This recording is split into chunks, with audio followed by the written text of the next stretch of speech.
Saat berita ini dibuat, Malaysia sedang melakukan upgrade pada armada pesawat tempur Sukhoi Su-30 MKM miliknya sebagai langkah strategis menyambut pengadaan rudal BrahMos dari India.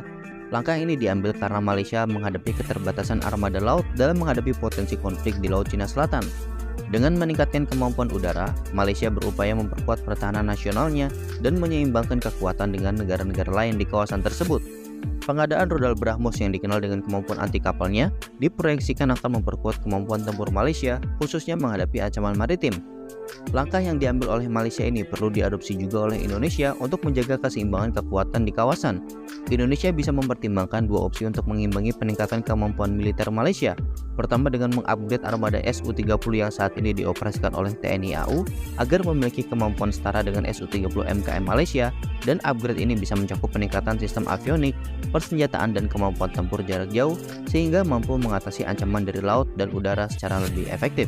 Opsi kedua yang dapat dipertimbangkan adalah mengkonversi beberapa pesanan Rafale Indonesia menjadi Rafale B seperti yang digunakan oleh Marine Nationale Prancis. Konversi ini akan memberikan fleksibilitas tambahan bagi TNI Angkatan Udara dalam menghadapi ancaman di Laut Cina Selatan, khususnya dengan kemampuan tempur maritim yang lebih baik. Rafale B dengan konfigurasi dua kursi dan kemampuan serang yang multiperan bisa menjadi solusi yang efektif dalam memperkuat pertahanan Indonesia baik di darat, udara maupun di laut. Meskipun Indonesia telah melakukan pembelian besar-besaran armada laut untuk TNI Angkatan Laut, langkah ini tentu belum cukup untuk mengatasi potensi konflik di Laut Cina Selatan, apalagi menjaga laut Indonesia yang luar biasa luasnya. Negara-negara yang terlibat di konflik kawasan ini memiliki kekuatan militer yang lebih maju, sehingga Indonesia perlu melakukan peningkatan kemampuan militer yang lebih komprehensif lagi. Dengan mengadopsi langkah-langkah seperti yang diambil oleh Malaysia, Indonesia dapat memastikan kesiapan militernya dalam menghadapi berbagai skenario konflik di kawasan tersebut. Peningkatan kemampuan udara, baik melalui upgrade Sukhoi Su-30 atau konversi Rafale, akan memberikan Indonesia keunggulan strategis yang signifikan. Langkah ini tidak hanya penting untuk dipertahankan demi mempertahankan kedaulatan di Laut Cina Selatan, tetapi juga dapat memperkuat posisi Indonesia di panggung internasional sebagai kekuatan militer yang tangguh. Dengan mengimbangi langkah-langkah yang diambil oleh negara-negara tetangga, Indonesia tentu dapat memastikan bahwa kepentingan nasionalnya terlindungi dengan baik.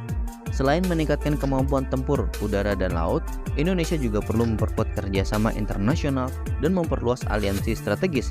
Dengan pendekatan yang komprehensif dan terkoordinasi, Indonesia dapat menghadapi tantangan di Laut Cina Selatan dan juga memastikan keamanan serta stabilitas kawasan secara keseluruhan.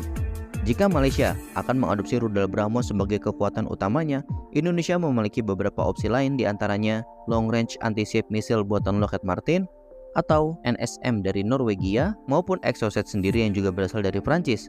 Nah, bagaimana menurut kalian mengenai berita ini? Sampaikan komentar kalian di bawah.